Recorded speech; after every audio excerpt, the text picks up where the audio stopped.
16:13. ¿Qué dice? Ok, dice, velad, estar firmes en la fe, portaos varonilmente y esforzaos. Alguien que me dé abriendo la puerta que se cerró, por favor. Gracias. Vamos a orar ya, mientras nos ayudan. Vamos a empezar este tiempo. Gracias, querido Padre, por este momento, por la oportunidad que tenemos de estar juntos, reunidos. Te agradezco por cada uno de los varones que está aquí reunido, y si hay algún varón que tal vez está indeciso o que no quiso venir en esta tarde, te rogamos por él, por su vida. Te pedimos sobre todo que nos des sabiduría y ánimo para poder animar a que no se pierda las próximas reuniones que tenemos. Gracias nuevamente por este tiempo y dejamos todo en tus manos. Dirígenos y sobre todo que tu Espíritu Santo haga sensibles nuestras vidas y nuestros corazones. Gracias nuevamente por este tiempo en el nombre de nuestro Señor Jesús. Amén. Ok, miren este versículo que es interesante. Marlon creo que tiene una versión diferente que me ayude leyendo, pero primero, y bueno, les aviso, ¿no? Que vamos a estar grabando. A ver, vamos a hacer una secuencia de estudios. Vamos a tener algunas cosas interesantes dentro de todo esto. Sin embargo, cuando amerite la situación, apagaremos el audio porque necesitamos conversar con cuestiones más adelante, ¿ok?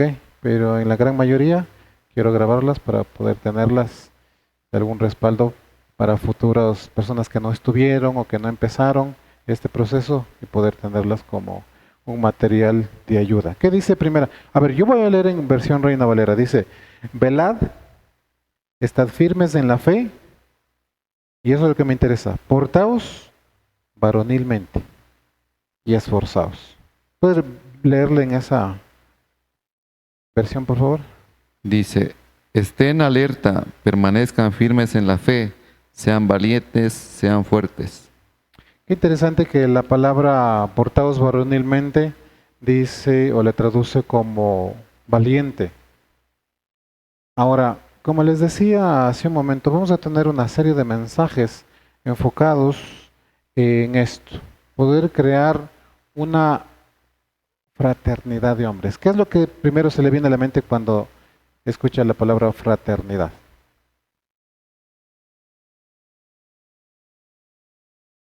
Una reunión, un grupo. ¿Qué más? Josué, Elito, ¿quién se identifican con algo? Un grupo, Josué.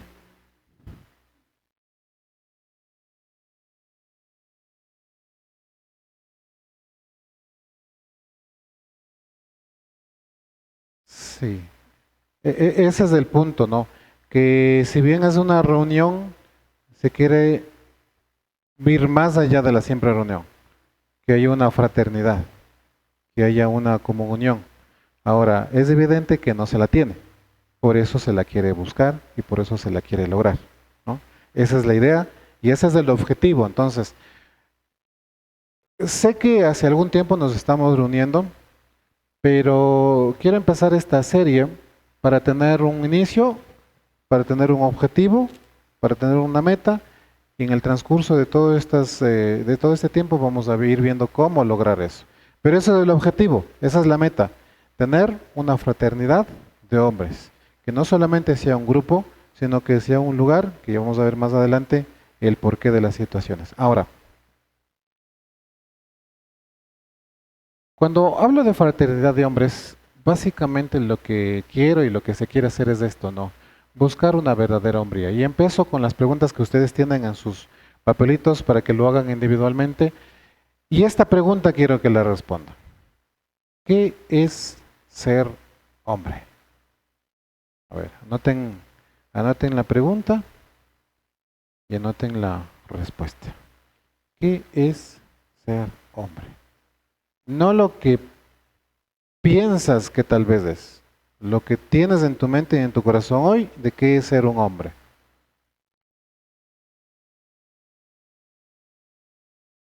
No importa lo que tú escribas, ¿ok? Pero escríbelo. ¿Qué es ser hombre?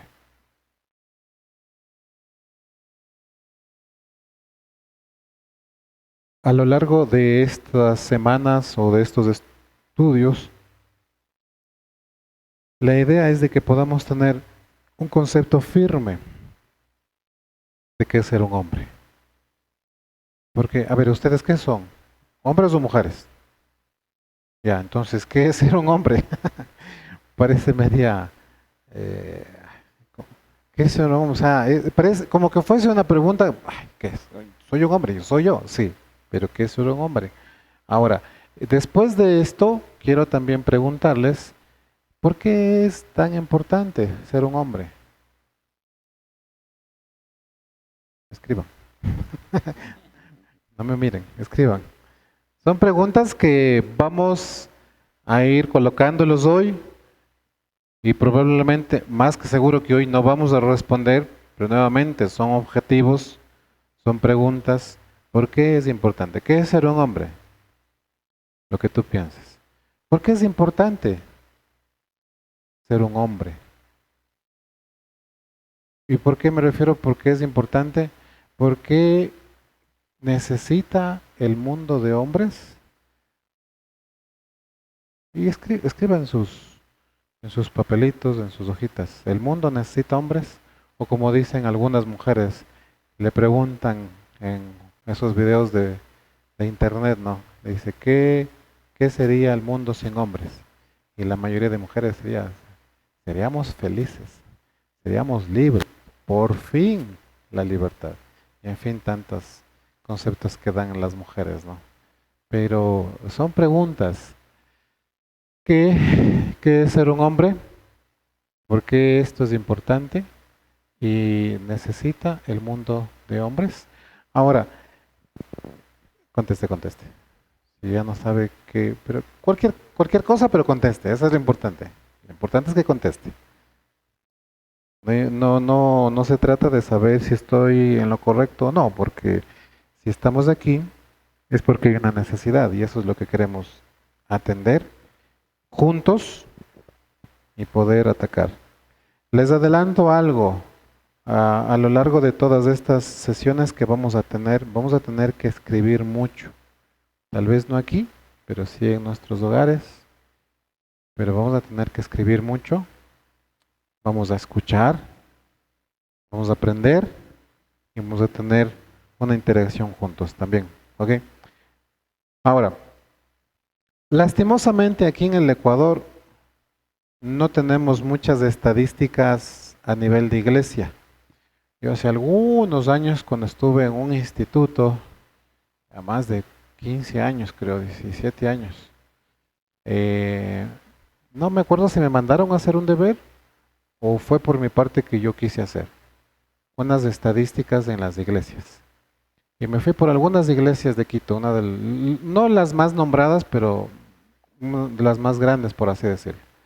Y tenía un banco de preguntas para hacer un poco de estadísticas.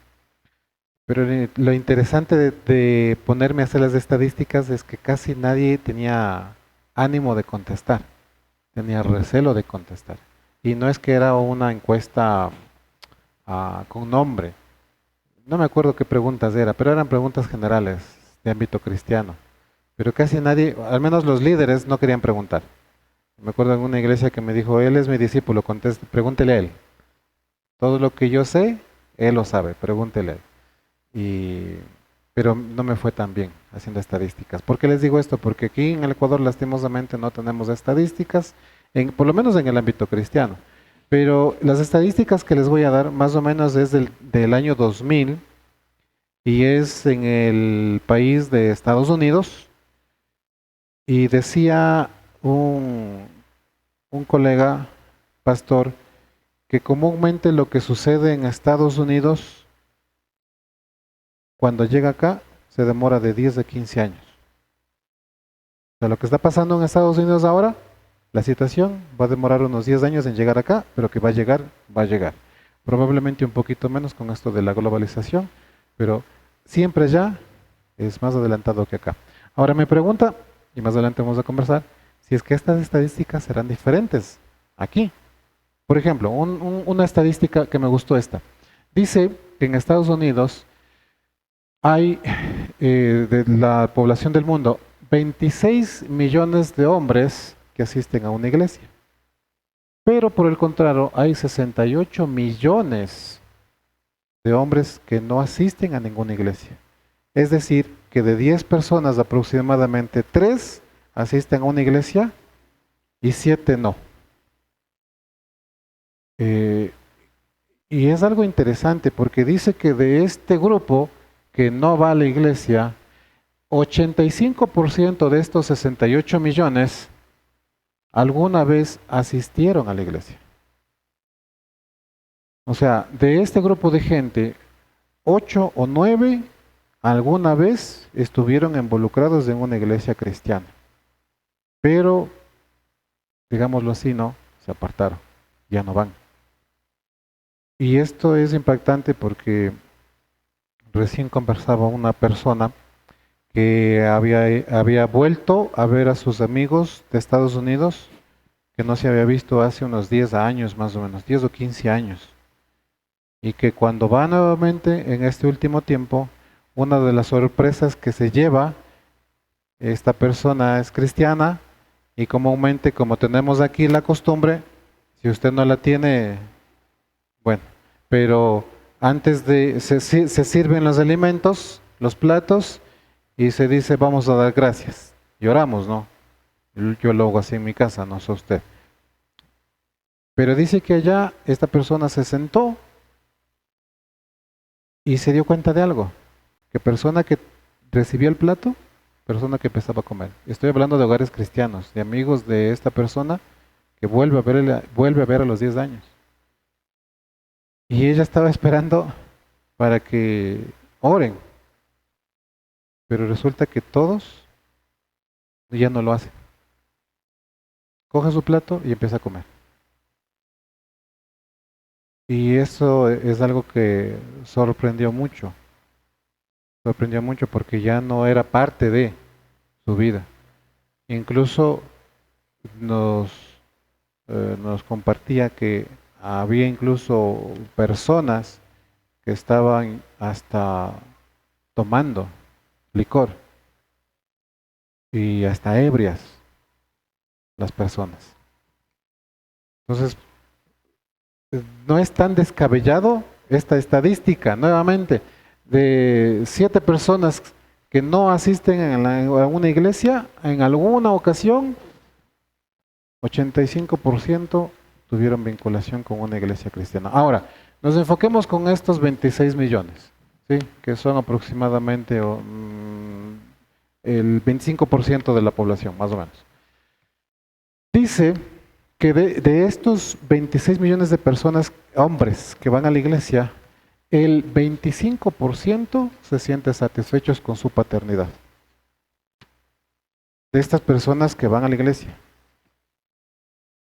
de este pequeño porcentaje que va a la iglesia, solo el 25% se siente satisfecho con su paternidad. Es decir, estoy cumpliendo mi deber de padre.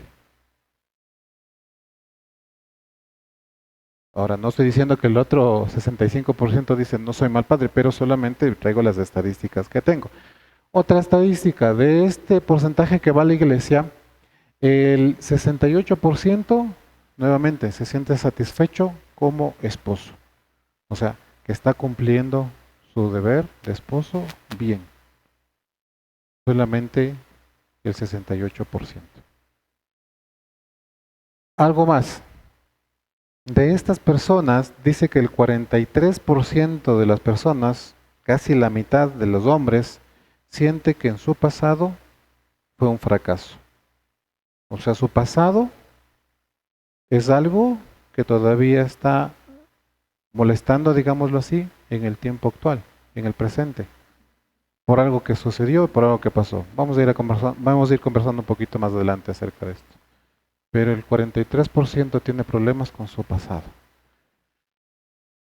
El 65% de los hombres que van a las iglesias dice que no tienen a quién rendir cuentas.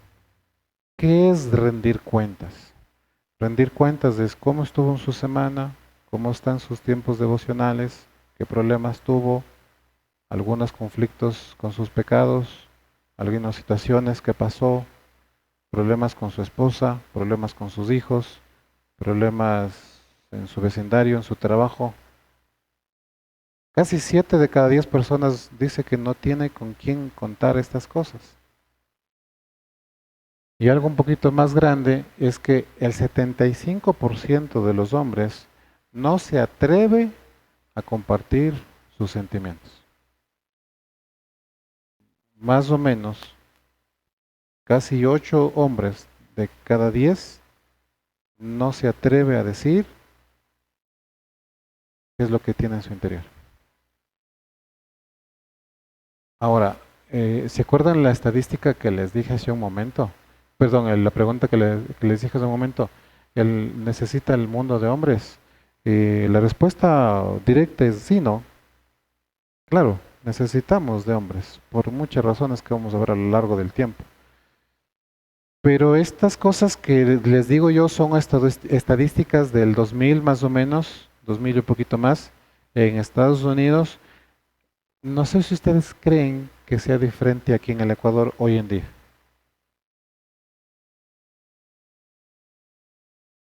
¿Qué opinan?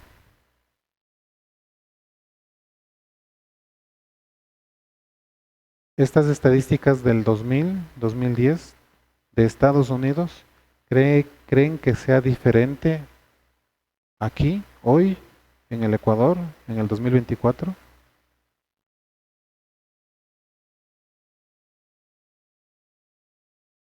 ¿Pero serán más? ¿Será menos? ¿Qué piensan? ¿O estarán iguales? Igual, hay más problemas. Daba una estadística a esta persona que dice que en el 68 el 14% de familias dejaban la iglesia. En el 75 subió al 28%. En el 90 subió al 38%. Y en el 2000 estaba en alrededor de 45% de familias que dejan de ir a una iglesia cristiana. O sea, los tiempos se van complicando. Eh, ¿Se siente usted solo aquí en la iglesia?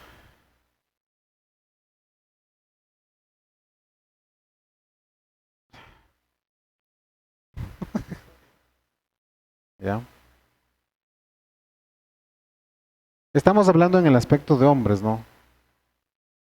Puede ser también de familia, pero estamos tratando de ver un poquito de las estadísticas ahora a nuestra realidad. ¿Se siente solo? ¿No? Galito.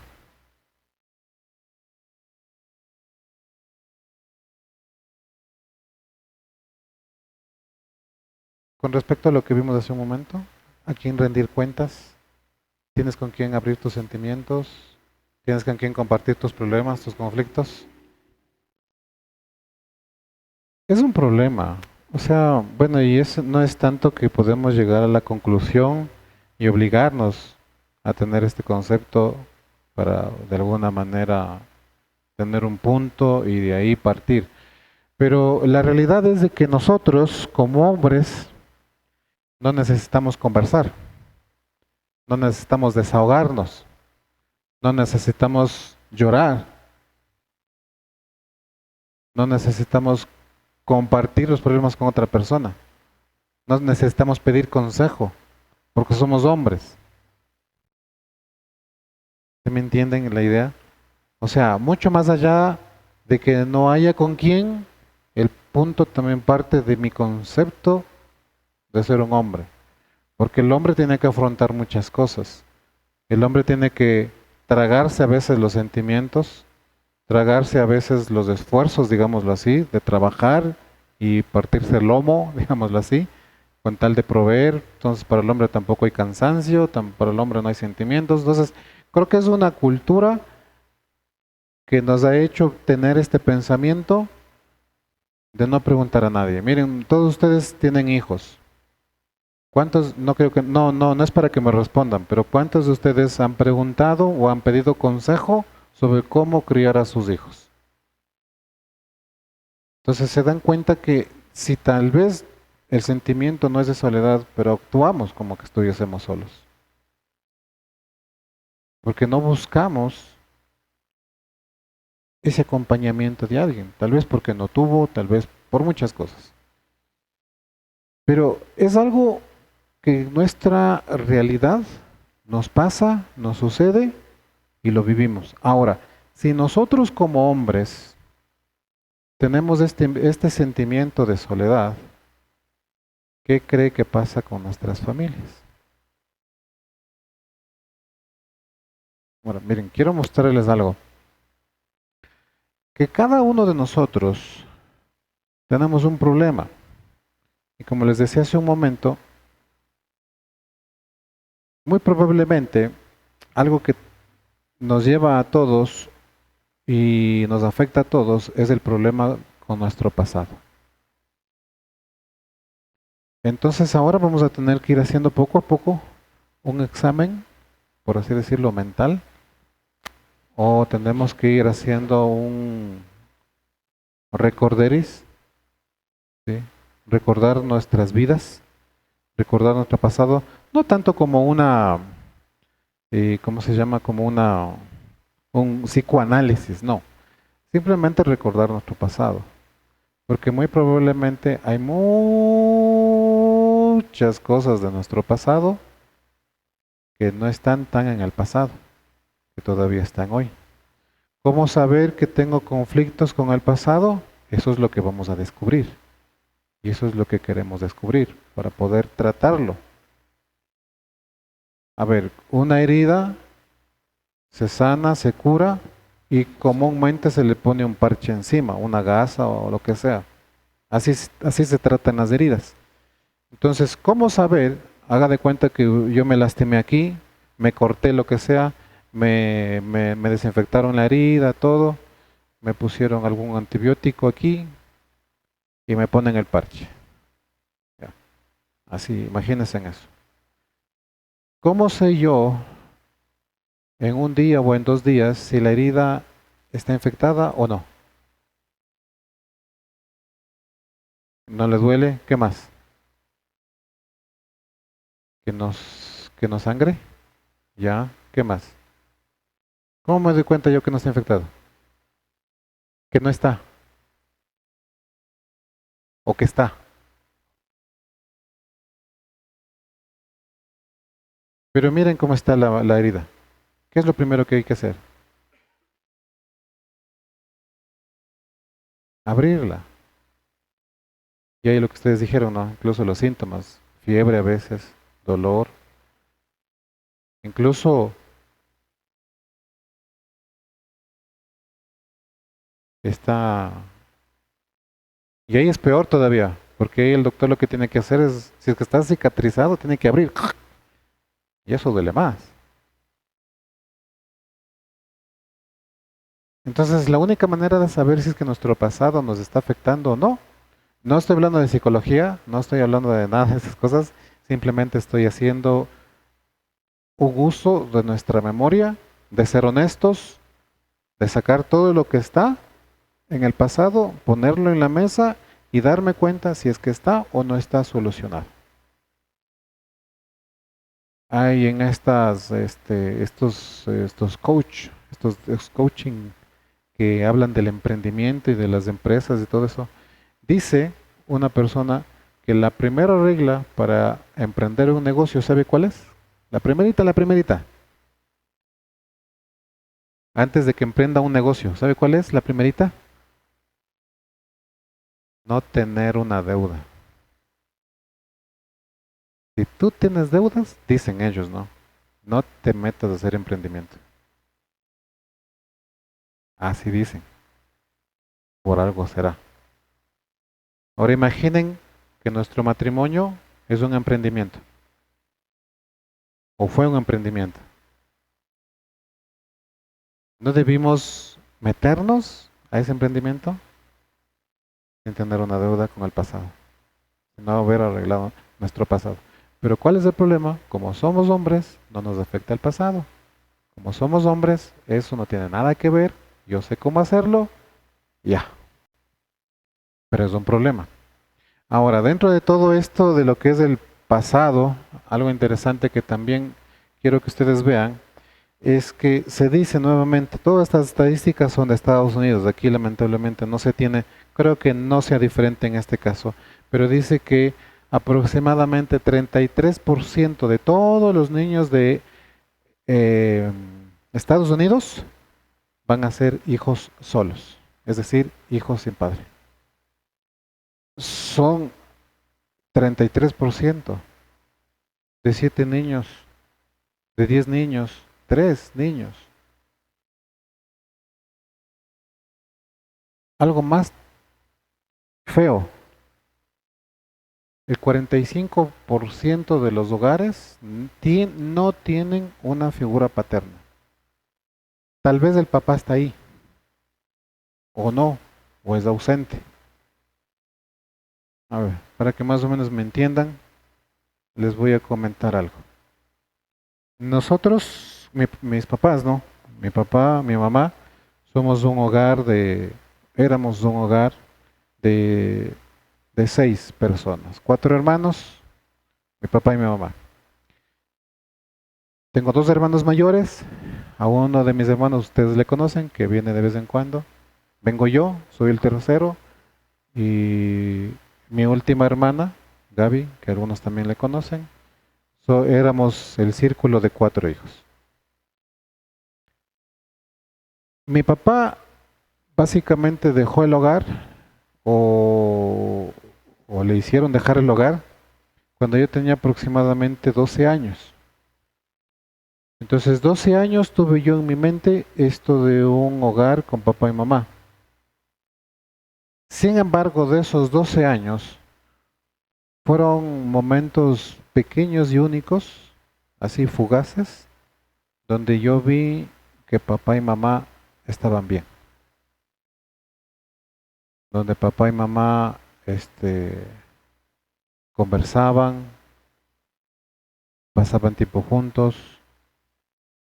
Es más, en mi vida tal vez hubieron, no, pero en mi mente solamente hay un evento cuando yo vi que papá y mamá se reían juntos y no estaban peleando. Y me acuerdo clarito, tenía alrededor de unos 8 o 9 años, no tenía más. Pero yo me acuerdo que y me acuerdo tan claro cómo fue, dónde estábamos viviendo, las habitaciones, ellos estaban en la cocina, yo estaba en el cuarto de acá, que era como mío, era como una salita pequeña. O sea, me acuerdo todo. Y me acuerdo cómo papá y mamá, no sé qué estaban hablando, pero se rieron los dos juntos. Ese evento marcó mi vida, porque fue único. Pero si ustedes me preguntan los eventos en cambio contrarios, viendo a mi papá que estaba tomado, que se golpeaban, que se echaron la comida, que se gritaban, tengo un montón. Mi papá era un bebedor, era alcohólico.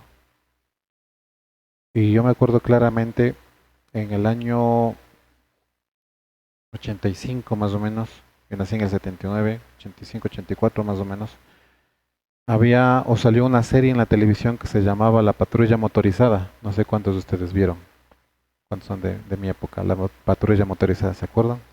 Eran unos dos que estaban en una motocicleta, eran policías, ¿no? Y andaban patrullando, la patrulla motorizada. Y al final del capítulo, o sea, al final de la serie, había una canción, ya que terminaba la serie, no. No me acuerdo exactamente las notas, pero era así. Y no me acuerdo si daban todos los días o daban los viernes. Pero yo me acuerdo que me sentaba a ver esta serie y yo rogaba que no se acabe la serie hasta que no venga mi papá. O sea, internamente. Clamaba y pedía que no se acabe la serie o que no salga la canción hasta que no venga mi papá. Porque ya sonaba la canción del último y yo sabía que mi papá iba a llegar borracho o que no iba a llegar. Si llegaba antes, pero si se terminaba la serie y esa canción la tengo aquí. Tal vez no pueda reproducir las notas, pero la tengo aquí. Mi papá fue un alcohólico y hubieron un sinfín de eventos con mi papá alcohólico que me acuerdo. Hasta que un día mi hermano mayor le dijo, o se va usted o nos vamos nosotros. Y él escogió irse. Más o menos tenía 12 años cuando pasó esto. 12, 11 años aproximadamente. Pero lo que sí puedo decirles es que lamentablemente ni antes ni después, obviamente después mucho menos, tuve una figura paterna. O sea, yo no sabía cómo ser un papá. Y como les dije hace un momento, una de las cosas que me sucedió o que viví yo es que mi papá era alcohólico. Y vi el sufrimiento de mi mamá, vi el sufrimiento mío, vi el sufrimiento de toda la familia por mi papá alcohólico. Y lo que menos quería o lo que menos hubiese querido es que yo haga lo mismo. Pero a la edad de 19 años, aproximadamente 17 años más bien, empecé a tomar. Y como a los 19 años, aproximadamente un poquito antes, un poquito después, ya prácticamente empecé a tomar hasta en 3 semanas. Y una vez mi mamá me vio alcoholizado, me vio tomado. Y me dijo una frase, me dijo, yo me separé de tu papá para evitarme problemas y sufrimientos, pero contigo está siendo peor. Así me dijo. Entonces yo me convertí en lo que nunca quise. Ahora, obviamente pasó el tiempo, conocí al Señor, 99, 2000 aproximadamente, y las cosas empezaron a cambiar. Sin embargo, hasta el día de hoy les puedo decir que hay muchas cosas de mi pasado que todavía, no es que no se han solucionado, pero que todavía son un problema. Lo que se conoce como traumas psicológicos. Y esos tipos de cosas, esos tipos de situaciones, son las que lamentablemente marcan nuestra vida. Y lo peor de esto no solamente es que marcan nuestra vida, sino que marcan la vida de los nuestros. Nuevamente, 45% de las personas, de los hogares, perdón, no tienen una figura paterna. ¿Cuál es el problema entonces con nosotros como hombres? Primero, como les decía, el pasado, pero también hay otro punto que está afectando cada vez más y más y más, y es con respecto al relativismo. Y puse la palabra relativismo porque creo que es la palabra más acertada, pero lo voy a desarrollar y lo voy a decir. A ver.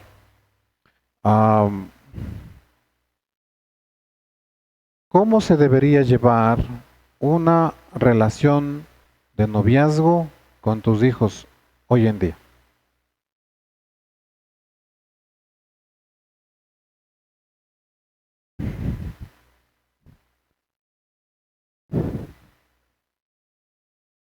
Alguien que quiera responder. A ver. ¿Cómo se lleva o cómo se llevaría una relación de noviazgo con tus hijos? O sea, de tus hijos con, obviamente, otra persona. Es una pregunta bastante, para mí bastante compleja, pero eh, partiendo del punto de que mis hijas o mi hijo quieren tener una relación sentimental, creo que lo que siempre se debería marcar es con qué propósito. Y el propósito que nos da Dios es que una relación sentimental debe apuntar al matrimonio. Ujú. Eso sería para mí. Ok, gracias. ¿Saben cómo se llevan las relaciones sentimentales en la mayoría de hogares cristianos? ¿Cómo las lleva el mundo? ¿Por qué? Por el relativismo. ¿Qué es el relativismo? Y ustedes quiero que vean ahí esta figura. ¿Para él qué es? ¿Y para él? Entonces, ¿de qué depende el número que ven? De la manera que lo vean. Entonces, una cosa para unas personas va a ser 6 y otra cosa para otras personas va a ser un 9. Entonces, todo depende de cómo tú lo percibas, de cómo tú lo veas. No hay absolutos, no hay fundamentos eternos, todo depende de. Entonces, este pensamiento lo tiene el mundo y se lo traslada. Entonces, el amor para unas personas será un sentimiento de compasión. Para otras personas será una relación sexual. Para otras personas será algo que se debe alimentar y tantas cosas hasta que se acabe y ahí se acabó el amor y sigo buscando otra persona donde va al amor. Entonces, eso es relativo. No hay nada absoluto, no hay una sola verdad. Por ejemplo, si usted sale a la calle ahora o a cualquier persona le pregunta qué es ser un hombre y qué es ser una mujer, y le van a dar unos conceptos raros. Por ejemplo, en este último tiempo, de esto de la percepción de género, no se puede decir que un hombre es hombre porque tiene un miembro viril. No, eso no determina. Y lo mismo con la mujer. No determina que sea mujer, que tenga, qué sé yo, útero o ovarios. No, depende de cómo te sientas, cómo te percibas, cómo tú lo ves. O sea, la genética no tiene nada que ver. Es cómo tú lo percibas. Eso es relativismo. ¿Qué está mal y qué está bien? Depende. ¿Cómo hacemos las cosas? Como le hablaba de la relación, ¿no? Comúnmente salen, se divierten, pasan y si se gustan y si está todo bien, seguirán así. Y si no, pues llega un punto en que se abren y ya. O sea, así lo dice el mundo. ¿Cómo corriges a tus hijos? ¿Cómo disciplinas a tus hijos? ¿Cómo tratas a tus hijos? ¿Cómo tratas a tus varones? ¿Cómo tratas a tus mujeres de hijos?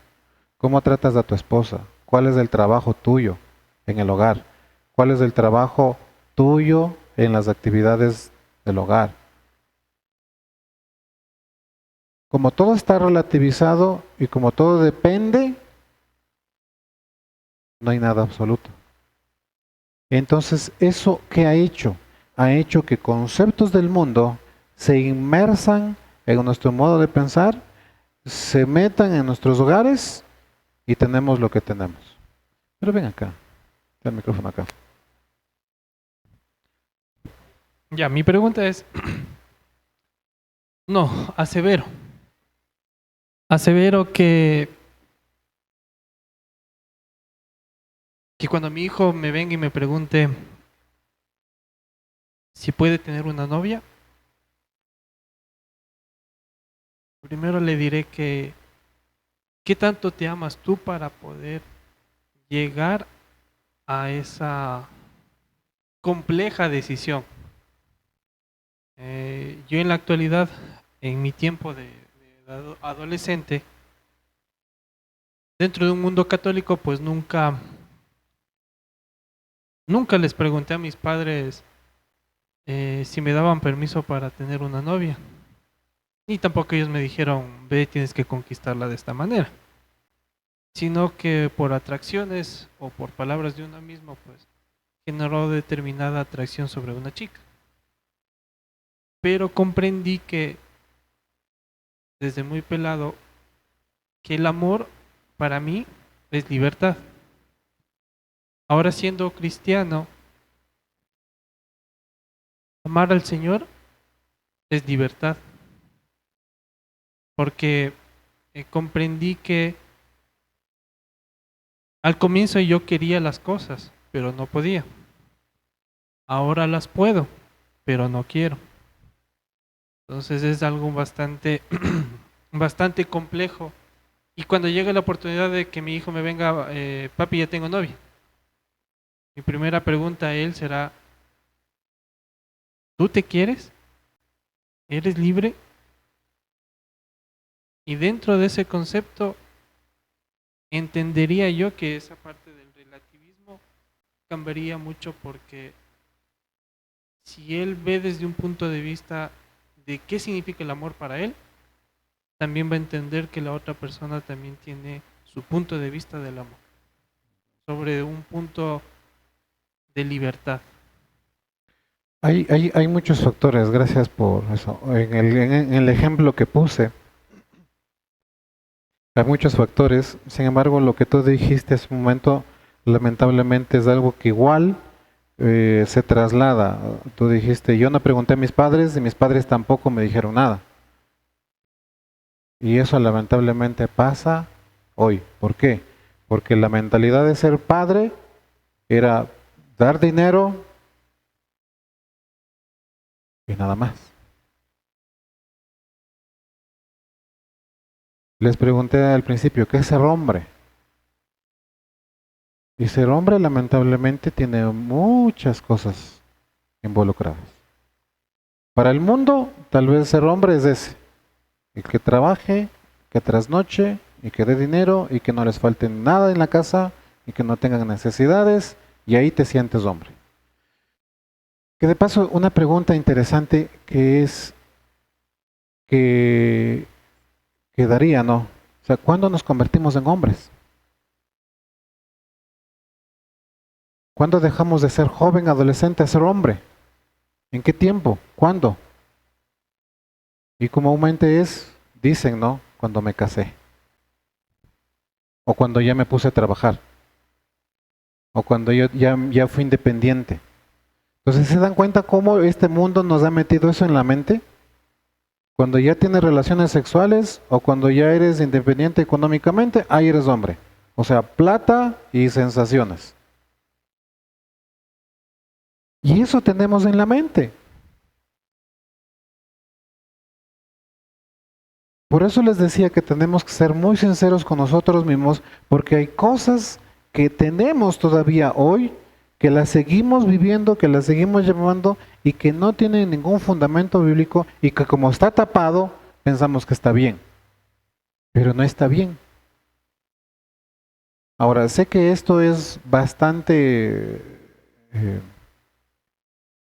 no sé si descabellado o fuerte, pero podría decir que todos los que estamos aquí tenemos problemas. Aquí hay un abuelo, la mayoría padres, tenemos pequeñitos, pero lamentablemente tenemos todos problemas. No estamos todos, pero todos tenemos problemas. Ahora la cosa es buscar solución. Les dije cuáles son las situaciones o por qué sucede, cuál es el problema del hombre. Primero, tenemos problemas con nuestro pasado. Y segundo, el relativismo nos ha alcanzado nuestra mente, nuestros hogares y nuestra manera de vivir. Entonces, como todo eso ha alcanzado nuestra manera de vivir, no somos buenos esposos, no somos buenos padres. Me extiendo un poquito más allá. No somos buenos miembros de una iglesia, no somos buenos vecinos, no somos buenos ciudadanos. Porque lo uno da lo otro, y el otro y lo otro, y se desencadena. Entonces, hay que atacar el problema. ¿Cuál es el problema? Eso es el problema. Hay que atacar el problema primeramente. Miren, yo no es que son las soluciones únicas, pero podemos encontrar soluciones y allá es de donde apuntamos. Primero, debemos crear un lugar seguro. Vean, mis queridos, crear un lugar seguro. O sea, a ver, cuando Dios creó los cielos y la tierra, hizo una pareja, Adán y Eva, esta pareja cayó y vino el pecado y esta pareja básicamente dejó de ser funcional a ser disfuncional. Y de ahí en adelante tenemos una serie de situaciones que hoy tenemos el mundo como tenemos hoy, ¿no? En medio del caos, en medio del desorden, el Señor Dios Todopoderoso, el Padre, la tercera persona de la Trinidad, envía a su Hijo para desenvolver, desarrollar un plan, el plan de salvación que va a dar una nueva historia al ser humano, que va a salvar básicamente al ser humano y de ahí en adelante pues seguir la historia de redención. Manda el Hijo comparte durante 3 años el Evangelio, a los 33 años aproximadamente da su vida en la cruz, muere, es sepultado, resucita el tercer día. Se dice que aproximadamente 200 personas estuvieron presentes mirando al Señor Jesucristo durante 40 días y al final de los 40 días Él es tomado en los cielos, que se le conoce como la ascensión. Y deja un grupo específicamente de 2 personas, 11, para que desarrollen algo que Él lo dijo antes. Él dijo, edificaré mi iglesia. Y desde Hechos capítulo 2 en adelante, empieza a desarrollarse la historia de lo que es la iglesia de Cristo, o la iglesia de Jesucristo. Pablo, uno de los apóstoles, dice algo interesante. Dice que primero la iglesia es columna y baluarte de la verdad. Escuche eso. La iglesia es columna y baluarte de la verdad. Y cada uno de los miembros somos luminares en medio de una generación perversa y maligna. Entonces, el único lugar en el mundo donde hay esperanza, donde debe haber esperanza, es en la iglesia.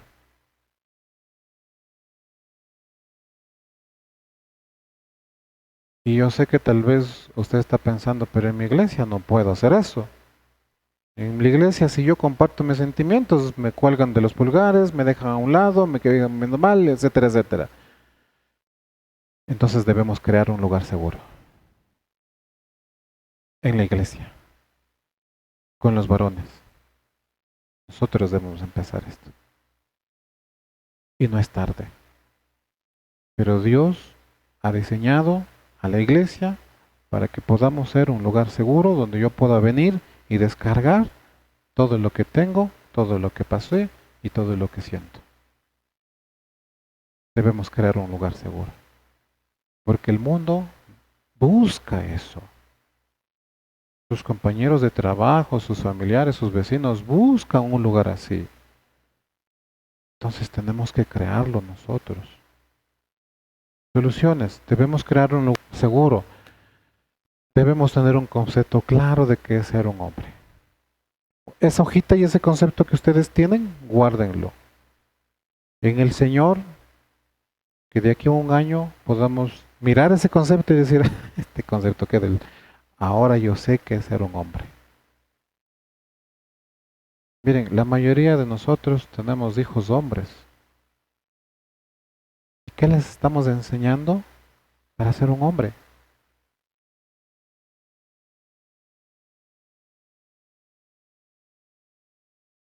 Tener un concepto claro de qué es ser un hombre. Necesitamos compañerismo. Necesitamos acompañarnos. O sea, esta reunión, yo he querido que sea una reunión diferente. Lo que sea. Pero tiene que ser una reunión diferente. Compañerismo.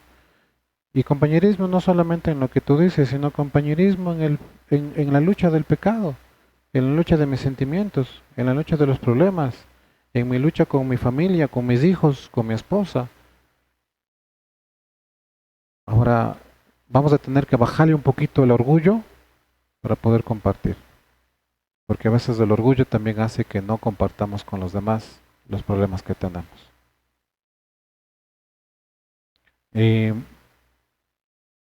Necesitamos por último consejos prácticos y esa es la idea que se pueda hacer durante todo este tiempo, tener consejos prácticos. Por ejemplo, hablamos de algunas cosas, ¿no? Hasta ahora, pero lo que necesitamos es que todo lo que sé de la Biblia, todo lo que sé de la palabra, lo pueda poner en práctica. A ver, yo sé, qué sé yo, Mateo 28, 19, di, ya sé, discípulos de todas las naciones, y aquí estoy con vosotros todos los días. Amén. Ese es el versículo, lo sé, lo creo. ¿Cómo cojo eso y lo aplico a mi familia?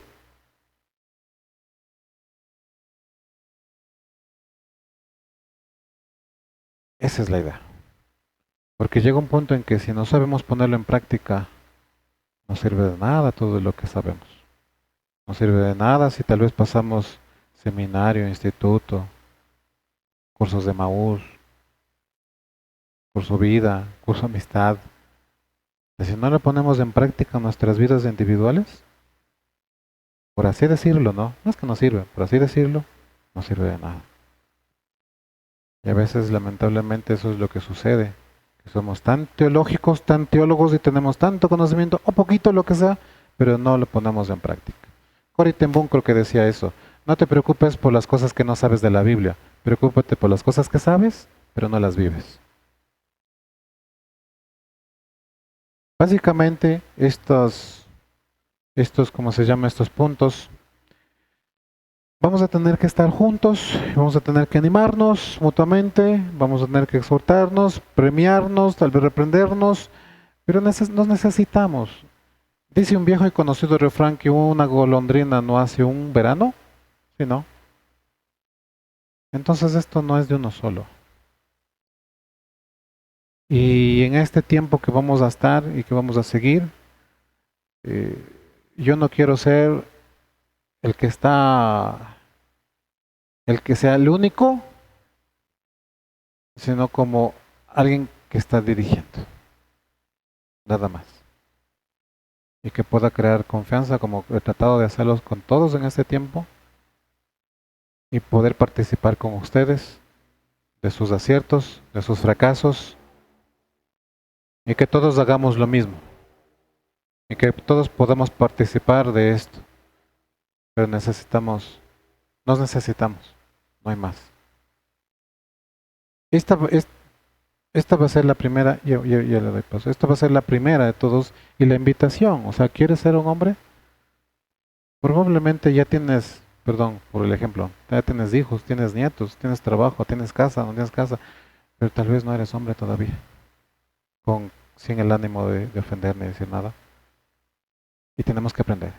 Tal vez no estamos ahora en las condiciones de ser un lugar seguro, de tener un concepto, de ser compañeros, de dar consejos prácticos y de darnos ánimo mutuo. Tal vez yo más seguro que no estamos, pero ese es el objetivo nuevamente. Allá debemos apuntar y allá debemos hacerlo. Y si es que en algo fallamos, corregirnos con amor, con la palabra y caminar para allá. Ese es el objetivo, esa es la meta. Allá queremos ir, allá queremos llegar. Nuevamente, tú y yo estamos llamados a ser un hombre, porque queremos ser un hombre. ¿Alguna pregunta, alguna duda? Pues es el tiempo. Ahora, mi hermano, préstame el micrófono, por favor.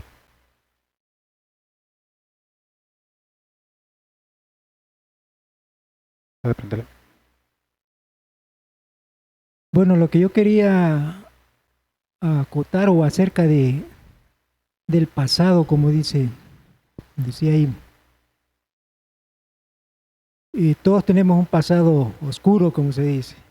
Hemos venido de hogares que no han sido un ejemplo, que no han sido en especial. Cuando yo me crié no era nada de cristiano, apenas de vez en cuando se iba a lo que era católico. Pero lo que ahora entiendo yo un poco del pasado, dice la palabra mismo clarito, dice que cuando nosotros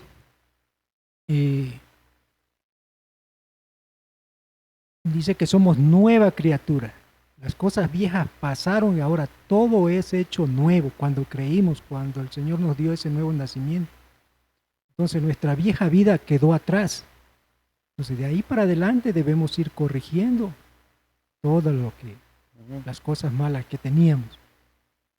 A la final nosotros en nuestra carne no podemos, pero el Señor nos ha dado la ayuda del Espíritu Santo. Dice que Él es nuestro ayudador para ir corrigiendo, ir cambiando. Dice, las cosas viejas pasaron, quedaron, ahora todas son hechas nuevas. Entonces ahí debemos irnos encarrilando como dice la palabra. Claro. Ya el pasado no podemos estar quedarnos en el pasado pensando o sufriendo en el pasado. Ya pasó, ya hicimos lo que hicimos, ya el Señor ya nos perdonó. Entonces ahora tenemos que seguir de aquí para adelante, Sí. haciendo las cosas bien. Ese es el fundamento y puede ser uno de los versículos que nos ayuda a poder solucionar. Pero ¿cuál es el problema? Es que la palabra nos dice, ¿no? Nos afirma, nos da esa promesa, nos da eso. Sin embargo, en nuestras vidas individuales y prácticas, seguimos con el pasado. O sea, y no se trata que no sintamos el perdón de Dios o que no estemos experimentando el perdón de Dios. Más me refiero al punto de persona que tiene algo. Por ejemplo, dice un refrán, quiero ambientar eso, dice que cuando el niño se quema con la leche, llora cuando ve la vaca. No sé, ese es el refrán, no sé si han escuchado. Cuando el niño se quema con la leche, cuando ve una vaca se pone a llorar. ¿Por qué? Porque queda eso marcado en su mente y aunque usted no lo diga, somos seres humanos que tenemos parte física y parte espiritual y hay muchas cosas del pasado que tal vez no nos damos cuenta, pero que nos engaña y que sale nuevamente. Y como usted dijo, no es que tendremos que llorar por la leche derramada, pero sí mirar, porque muy probablemente en alguna parte de nuestra historia del pasado, el Señor ya nos perdonó, pero nosotros no la hemos superado o estamos siguiendo el mismo patrón de antes. Y nosotros no nos damos cuenta. A ver, les cuento algo para que más o menos me entiendan. Un poco más. ¿Y cuál es la idea? Cuando yo recién me casé, como todo matrimonio, tenía problemas.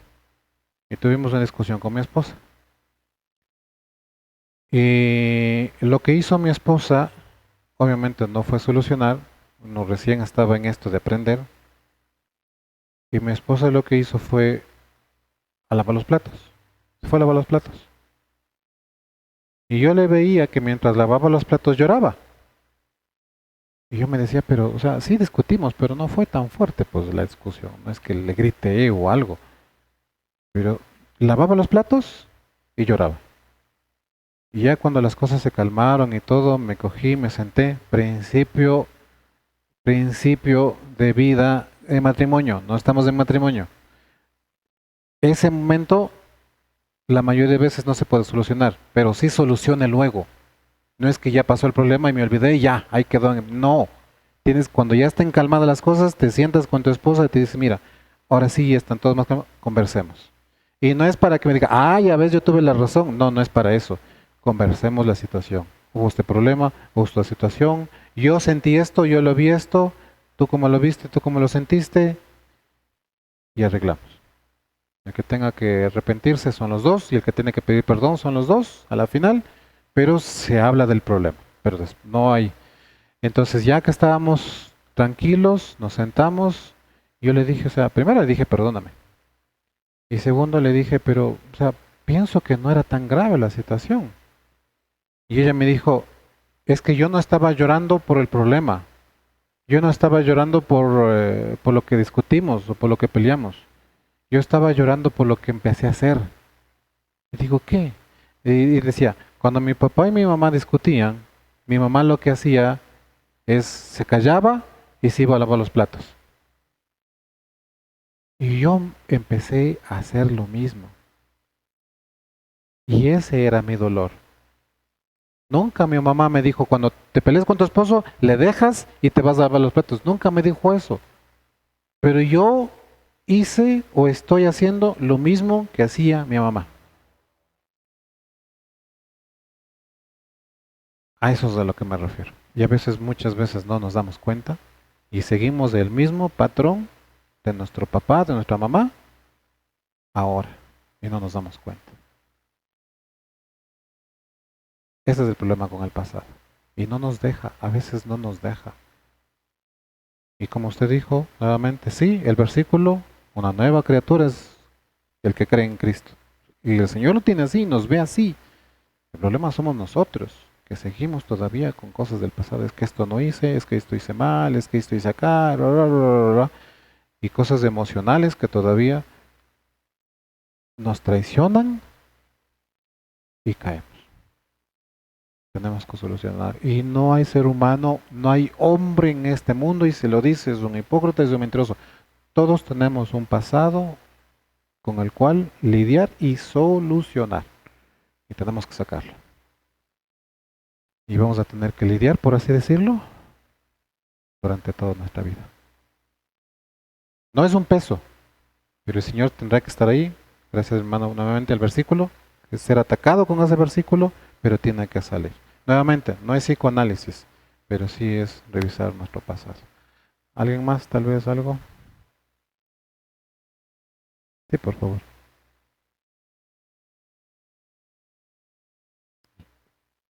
Sí, perdón, me paro así para poder verles. Me llamó la atención en una de las diapositivas, decía cómo los hombres se perciben como esposos. Y ahí sí había un porcentaje alto, ¿no? Exacto, si se está satisfecho como esposo. Yo pienso que esa encuesta le falta que le hayan preguntado a las esposas, primeramente.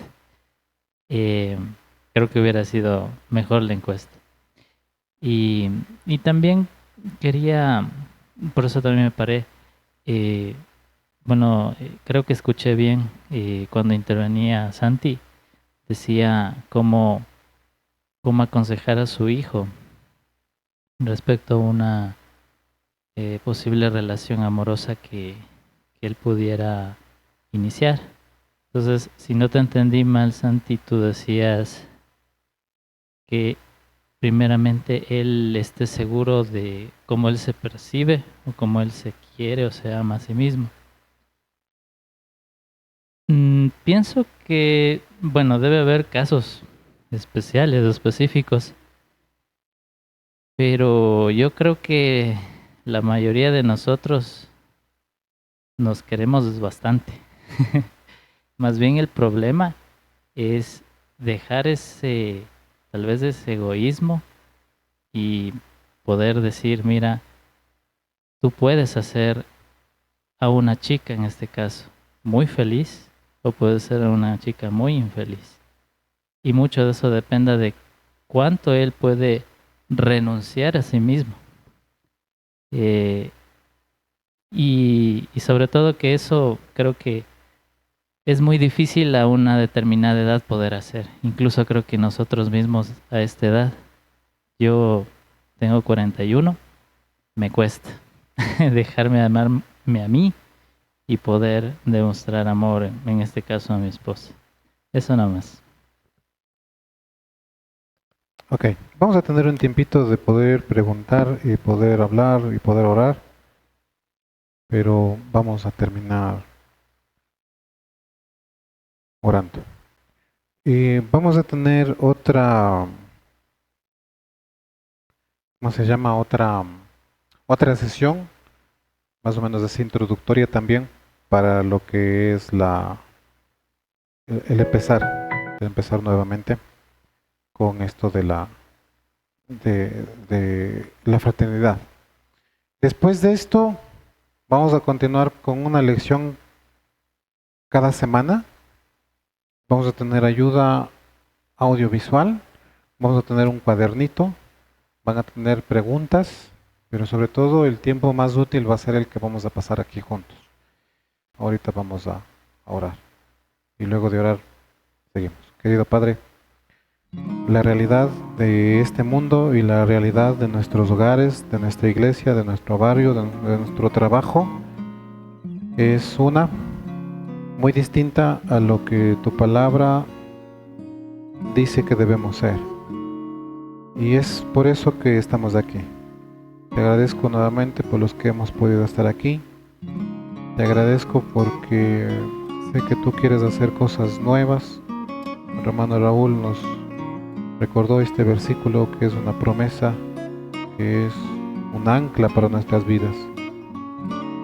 Porque estamos en Cristo y las cosas viejas ya pasaron. Y todas son hechas nuevas en Cristo Jesús. Pero tú nos conoces, Señor. Sabes nuestra mente, nuestro corazón, nuestro día de vivir. Y sabes que muchas veces no vivimos de acuerdo a tu palabra. No vivimos disfrutando y viviendo el día a día, y este mundo más bien nos llena de pensamientos, nos lleva de situaciones y de cosas que nos impiden disfrutar, nos impiden aprender, como vimos hace un momento. Como hombres tenemos un pensamiento más mundano que bíblico, y eso es lo que queremos corregir en estos tiempos. Gracias nuevamente por este tiempo que nos has dado, en el nombre de nuestro Señor Jesús. Amén.